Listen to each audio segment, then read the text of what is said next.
नमस्कार दोस्तों, आज की कहानी है रिवाज या लालच। हेलो समधन जी, कैसी हैं आप? मैंने सोचा कि आपको याद दिला दूं कि शिखा की गोद भराई आने वाली है। सब तैयारी हो गई है ना? देखना हमारा सबके सामने तमाशा ना बने। शिखा की सास लता जी ने फ़ोन पर कहा। दूसरी तरफ शिखा की माँ साधना जी अपने समधन के मुंह से तमाशा बनने वाली बात सुनकर दुखी हो गई। गुस्सा तो बहुत आया, लेकिन बेटी की सास को कुछ कह दिया तो बाद में बेटी को ही परेशानी होगी। ये सोचकर उन्होंने खुद पर संयम रखकर कहा, आप चिंता ना करें, सब तैयारियां अच्छे से चल रही हैं। आप तो बस हमारी बेटी शिखा का ध्यान रखें। हाँ हाँ ज़रूर, क्यों नहीं, आखिर आपकी बेटी हमारी बहू भी तो है, कहकर शिखा की सास ने फ़ोन काट दिया। साधना जी परेशान हो गई, क्योंकि अभी कुछ दिन पहले ही तीज का त्यौहार आया था, जिस पर उन्होंने अपनी बेटी के ससुराल वालों के लिए खाने पीने का सामान और कपड़े वगैरह सब भिजवाया था। शादी को 2 साल हो गए, लेकिन हर त्यौहार पर बेटी की सास लता जी कुछ ना कुछ लेने के बहाने ढूंढते रहती थी। हर बार कोई ना कोई रिवाज बताकर अपना लालच पूरा करती थी। साधना जी सब समझती थी, लेकिन जहाँ बात रीति रिवाज की आ जाए वहाँ चुप रहने के अलावा और कोई चारा भी नहीं था।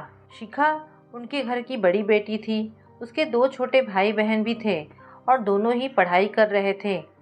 उन दोनों का भी काफ़ी खर्चा होता था और साथ ही में शिखा के पापा की बैंक क्लर्क की नौकरी में तनख्वाह भी बहुत ज़्यादा नहीं थी, लेकिन फिर भी वह अपनी हैसियत से ज़्यादा ही बेटी को देते थे। शिखा को अपने घर की स्थिति के बारे में अच्छे से पता था। उसने अपनी सासू माँ से बात करने की कई बार कोशिश की, लेकिन उसकी सासू माँ का एक ही जवाब होता था, यह तो हमारे घर का रिवाज है। अगर तुम्हारे माँ बाप यह रीति रिवाज भी नहीं निभा सकते हैं और थोड़ा सा देने में भी कंजूसी करते हैं, तो इसमें मैं क्या कर सकती हूँ?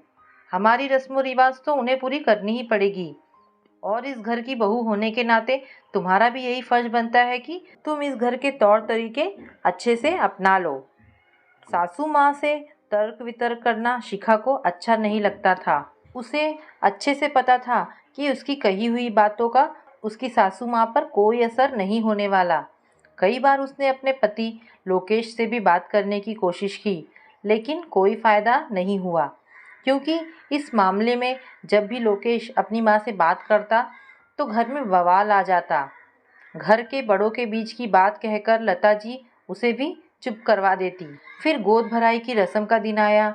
शिखा के मम्मी पापा ने अपनी तरफ से सारा सामान बहुत अच्छे से दिया, लेकिन फिर भी लता जी ने उसमें कुछ ना कुछ कमी निकाल ही दी, क्योंकि उनका लालच दिन प्रतिदिन बढ़ता ही जा रहा था। फिर भी उन्होंने जाते जाते सबको सुना ही दिया। इस बार तो हुआ सो हुआ, मैं कुछ नहीं कहूँगी, लेकिन बच्चे के होने पर तो कम से कम हमारा मान सम्मान अच्छे से कर देना, और जो भी लाना हमारे रीति रिवाजों को ध्यान में रखकर ही लाना। यह बात सुनकर शिखा के घर वालों को बहुत गुस्सा आया, लेकिन हंसी खुशी का माहौल ना बिगड़े इसलिए सब चुप ही रहे, क्योंकि लता जी की आदत से आप सब वाकिफ़ हो चुके थे। फिर धीरे धीरे वक्त गुजरता गया। शिखा ने एक प्यारी सी बच्ची को जन्म दिया। सारी रस्में अच्छे से निभाई गई। फिर घर में शिखा की ननद अनु की शादी की बात चलने लगी, और देखते देखते अनु का रिश्ता पक्का हो गया। सगाई के बाद जल्दी शादी का मुहूर्त निकल गया। घर में शादी की तैयारी जोर शोर से चलने लगी। सब रस्मों रिवाजों के अनुसार शादी निपटने के बाद एक दिन अनु की सासू माँ अनु के घर मिलने आई। शिखा और लता जी ने उनका खूब अच्छे से स्वागत किया। धीरे धीरे बातें होने लगी।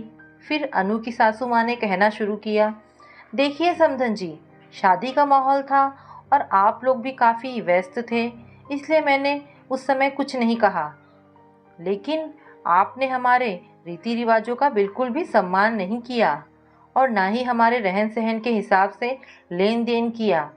हमारे सब रिश्तेदारों के सामने आपने हमारी बेइज्जती करवा दी। यह सुनकर लता जी सदमे में आ गई, लेकिन समधन जी हमने अपनी तरफ से सब कुछ बहुत अच्छे से किया है। हमने अपनी बेटी की शादी में किसी भी तरह की कंजूसी नहीं की। पता नहीं कहाँ कमी रह गई जो आपको पसंद नहीं आया। देखिए लता जी, मेरा घर काफ़ी संपन्न है और मुझे लेन देन का कोई लालच नहीं है, लेकिन बेटी के ससुराल वालों की रिवाज तो किसी भी हाल में हर माँ बाप को निभाने पड़ते हैं। तो आप भी निभाइए और आगे से थोड़ा ध्यान रखना। यह बातें शिखा और लोकेश भी सुन रहे थे। उनके जाने के बाद लोकेश अपनी माँ के पास बैठा और कहने लगा, माँ, कहते हैं दुनिया में हर चीज़ घूम फिर कर वापस ज़रूर आती है।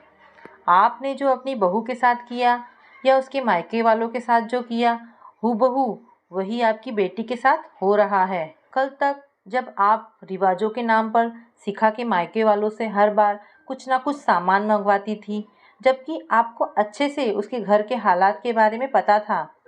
मैंने बहुत बार आपको समझाने का प्रयास किया, लेकिन आप तो समझने को तैयार नहीं थी। आज ठीक वैसे ही अनु के ससुराल वाले आपसे कोई ना कोई सामान मांग कर रहे हैं। भले ही आपने अपनी तरफ से अपनी बेटी को अच्छे से अच्छी चीज़ें दी हो, लेकिन उसकी सासू माँ को कुछ भी पसंद नहीं आया। अब आपको कैसा लग रहा है? चाहे कुछ भी हो, अपने शौक़ और अपना घर तो अपनी कमाई से ही चलता है। फिर दूसरे की कमाई और दूसरे की चीज़ों पर लालच क्यों करना? कोई दुखी होकर आपकी फरमाइश पूरी कर रहा है ताकि आप उसकी बेटी को परेशान ना करो। क्या यह सही चीज़ है? अगर आप लालच ना दिखाती तो हो सकता है कि शायद अनु की सासू माँ भी लालची ना होती। आपकी बहू शिखा के माता पिता भी आपकी बातों से इसी प्रकार दुखी होते होंगे जब आप उन्हें कम लेन देन का ताना देती होंगी। आज लता जी को सब बात समझ में आई। फिर उन्होंने अपनी बहू शिखा का हाथ अपने हाथों में लेकर कहा, बेटा मुझे माफ़ कर दे। मैं बेटे की माँ बनकर लालच में आ गई थी। मुफ्त का सामान देखकर और पाने की लालसा के चक्कर में अपने ही रीति रिवाज बनाए जा रही थी। आज मेरे साथ ऐसा हुआ तब मैं महसूस कर पा रही हूँ कि तुम्हारी माँ पर भी यही सब बीता होगा। अब से मैं ऐसा कुछ भी नहीं करूँगी। मैं दिल से तुझसे माफ़ी मांगती हूँ। शिखा भी यह सब सुनकर अपनी सासू माँ के गले लग गई और उनके रिश्ते में मिठास वापस आ गई। तो दोस्तों, इस कहानी के माध्यम से मेरा उद्देश्य किसी की व्यक्तिगत भावनाओं को ठेस पहुँचाना नहीं है। कुछ सास बहुत अच्छी होती हैं जो लेन देन में कम ही विश्वास रखती हैं, लेकिन आज भी दुनिया में ऐसे बहुत से लोग हैं जो रिवाज के नाम पर बहू के मायके वालों से कुछ ना कुछ चीज़ें लेने के चक्कर में रहते हैं। हमें यह समझना चाहिए कि यह रिवाज घर परिवार के सदस्यों को आपस में करीब लाने के लिए होते हैं, ना कि इन रस्मों के नाम पर दूसरों से कुछ ना कुछ पाने की उम्मीद करना। आपको ये कहानी कैसी लगी मुझे कमेंट करके अवश्य बताएं और इस कहानी को ज़्यादा से ज़्यादा शेयर एंड लाइक करें। धन्यवाद दोस्तों।